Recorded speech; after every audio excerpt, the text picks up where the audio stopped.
Hello everyone. This is the part 1 of Physical Photochemistry Rapid Revision Notes. In this video, we will discuss about the electromagnetic radiations and laws of photochemistry and different types of photochemical and photophysical reaction. So, let's start the video. Electromagnetic radiations को याद रखने के लिए हमारे पास short trick है जो कि है R M I V U X Y को। यहाँ पर आर से है रेडियो वेव्स, एम से है माइक्रोवेव, आई से है इंफ्रारेड, वी से है विजिबल लाइट, यू से है अल्ट्रावायलेट लाइट, एक्स से है एक्स रे, वाई से यहाँ पर है ये गामा रे और इस सी ओ से हमारे पास कॉस्मिक रेस। हमारे पास रेडिएशंस जो हैं वो दो टाइप के होते हैं, जिसमें कि पहला है इलेक्ट्रोमैग्नेटिक रेडिएशंस जो कि हमने अभी ऊपर देखा है, और दूसरा है पार्टिकल रेडिएशंस। इलेक्ट्रोमैग्नेटिक रेडिएशंस तो ये सब हैं radio, microwave, infrared, visible, ultraviolet, ये सारे इलेक्ट्रोमैग्नेटिक रेडिएशंस हैं। और पार्टिकल रेडिएशंस में होते हैं alpha particle, beta particle, cathode rays,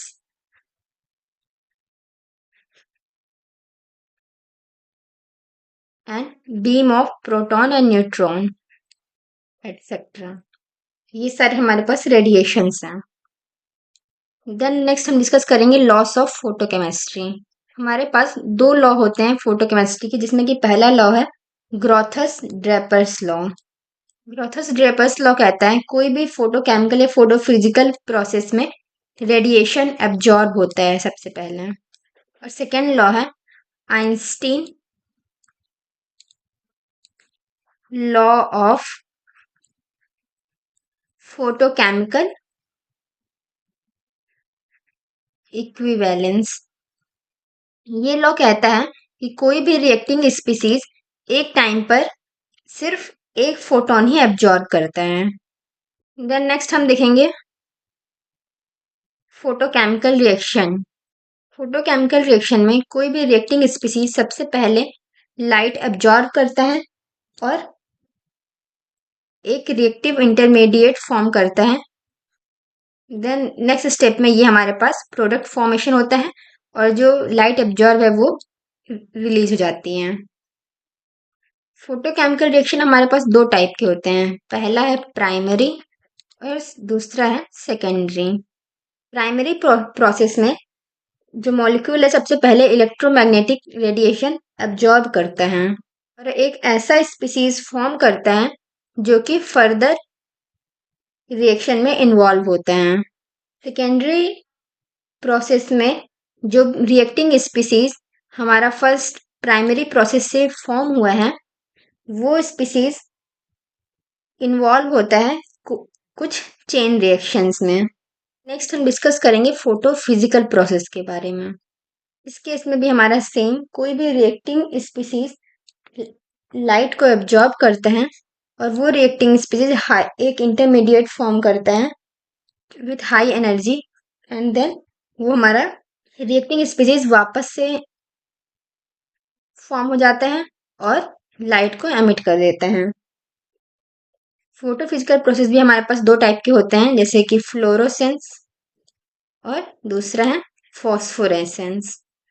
fluorescence में जनरली जो ट्रांजिशन होता है सिंगलेट से हाईएस्ट सिंगलेट से लोवेस्ट सिंगलेट में होता है या फिर हाईएस्ट ट्रिपलेट से लोवेस्ट ट्रिपलेट में होता है। एंड फॉस्फोरेंस में क्या होता है, इसमें ट्रिपलेट से सिंगलेट की तरफ ट्रांजिशन होता है। देन नेक्स्ट हम देखेंगे Einstein treatment of absorption and emission. इसके अकॉर्डिंग हमारा rate of absorption directly proportional होता है and not dot rho V, जिसे हम लिख सकते हैं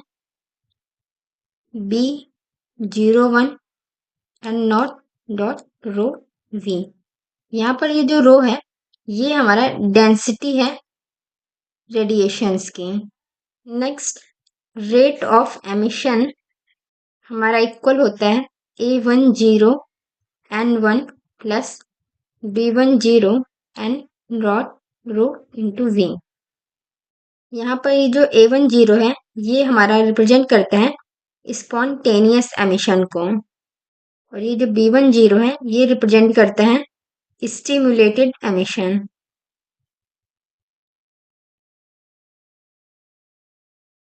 यहाँ पर 1 और 0 रिप्रेजेंट कर रहे हैं ground level and first energy level को।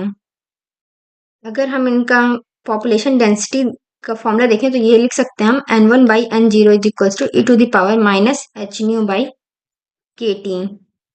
अगर इस फॉर्मूले के अकॉर्डिंग हमने जो ऊपर रेट ऑफ एब्जॉर्प्शन और एमिशन का फॉर्मूला देखा था उसे अरेंज करेंगे तो हमारे पास फाइनल फॉर्मूला आएगा A10 by B01 into rho nu is equals to e to the power h nu by KT minus 1। यहाँ पर एक हम नोट लिख सकते हैं जो कि है at lower frequency induced emission has larger probability as compared to spontaneous emission। Next हम डिस्कस करेंगे सिलेक्शन रूल। हमारे पास दो टाइप के ट्रांजिशन होते हैं, atomic transition and molecular transition. Atomic transition का सिलेक्शन रूल होता है, इसमें डेल्टा एन की वैल्यू कुछ भी हो सकती है, मीन्स एनी वैल्यू, और डेल्टा एल की वैल्यू हमारी होती है ±1 और डेल्टा एस की वैल्यू होनी चाहिए 0।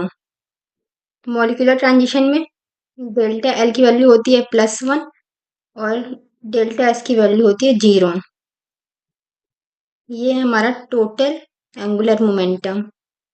अगर हम एटॉमिक ट्रांजिशन की ट्रांजिशन मोमेंट इंटीग्रल लिखेंगे तो इसका होता है integration psi ground state mu psi excited state D tau does not equals to 0।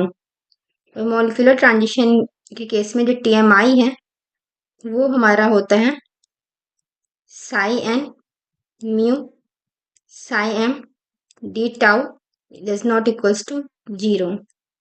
ये हमारा अलाउड के लिए होता है।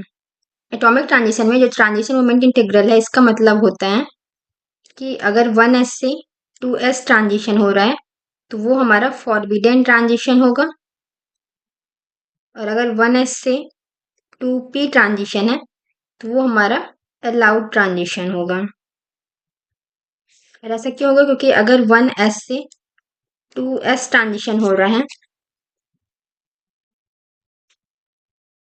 तो अगर इसका हम TMI लिखें तो ये क्या होगा, sigh of 2s mu psi 1s D tau plus psi 2s mu psi 1s D tau. ये इसका लिमिट होगा -∞ टू -x और इसका लिमिट होगा -x टू 0। देन इसका हम आगे लिख सकते हैं integral from 0 to +x psi 2s mu psi 1s D tau plus x to +∞ psi 2s mu psi 1s D tau. ये जो फर्स्ट है ये हमारा पॉजिटिव होगा, ये जो सेकंड है ये हमारा नेगेटिव होगा, ये जो थर्ड टर्म है ये हमारा पॉजिटिव होगा, और ये जो फोर्थ टर्म है ये हमारा नेगेटिव होगा। तो अगर इसको हम सॉल्व करेंगे तो ये आएगा इक्वल्स टू 0, मीन्स ये हमारा हो गया फॉरबिडन, क्योंकि अलाउड के लिए डज नॉट इक्वल्स टू 0 होना चाहिए। अगर हम इसका ग्राफ ड्रॉ करें, अगर 1s से 2s ट्रांजिशन हो रहा है, साई 1s में जो पूरा प्रोबेबिलिटी डेंसिटी है वो हमारा पूरा पॉजिटिव होता है -∞ से +∞ में। साई 2s में हमारे पास 2 नोड होता है, और 1s से 2p ट्रांजिशन के केस में हमारे पास 2p का हमारा एंटी सिमेट्रिक वेव फंक्शन है।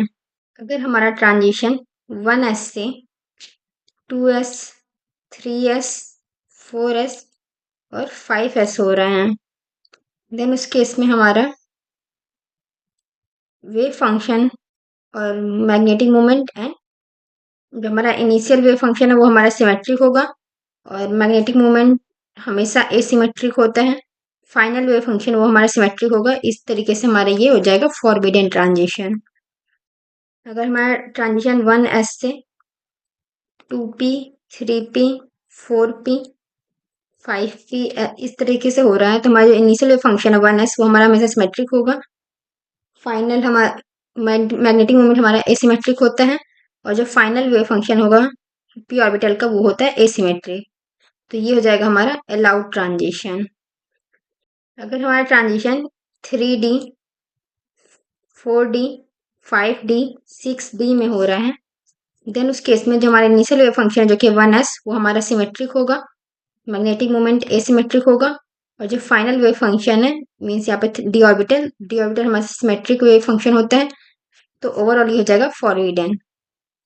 मीन्स ओवरऑल जो ट्रांजिशन मोमेंटम इंटीग्रल है वो हमारा एसिमेट्रिक अगर किसी में सिस्टम में है तो वो हमारा अलाउड ट्रांजिशन होगा। जो हमारा एटॉमिक स्पेक्ट्रा होता है इसकी शार्प लाइन आती हैं, जबकि मॉलिक्यूलर स्पेक्ट्रा में ब्रॉड लाइन आती हैं। और ऐसा इसलिए होता है क्योंकि जो एटॉमिक स्पेक्ट्रा है इसमें हमारा जो वाइब्रेशनल एंड रोटेशनल स्पेक्ट्रा है वो प्रेजेंट नहीं होता है।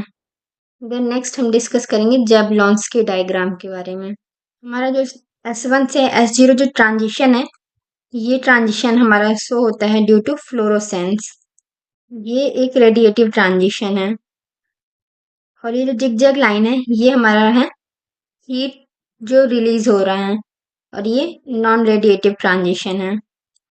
T1 से S0 में जो ट्रांजिशन हो रहा है ये हमारा फॉस्फोरेसेंस की ट्रांजिशन है जो कि एक रेडिएटिव ट्रांजिशन होता है। ट्रिपलेट स्टेट की एनर्जी कम है क्योंकि जो ट्रिपलेट स्टेट होता है वो ज़्यादा स्टेबल होता है as compare to singlet state. Singlet state के केस में हमारा जो इलेक्ट्रॉन होता है वो पेयर्ड होता है। जब हम इसका स्पिन कैलकुलेट करेंगे तो ये +12 एंड -12 मिलके हो जाता है 0 और इसका हम 2s+1 कैलकुलेट करें तो इसकी वैल्यू आएगी 1 के इक्वल। मीन्स ये सिंगलेट स्टेट है। अगर कोई इलेक्ट्रॉन पेयर नहीं है अलग अलग है और दोनों का +12 स्पिन है तो इसको सॉल्व करने पे हमारे पास आएगा s की वैल्यू 1 और 2s+1 कैलकुलेट करेंगे तो इसकी वैल्यू आएगी 3। मीन्स ये हमारा है ट्रिपलेट स्टेट। इस फॉर्मूले से हम टोटल स्पिन कैलकुलेट कर सकते हैं।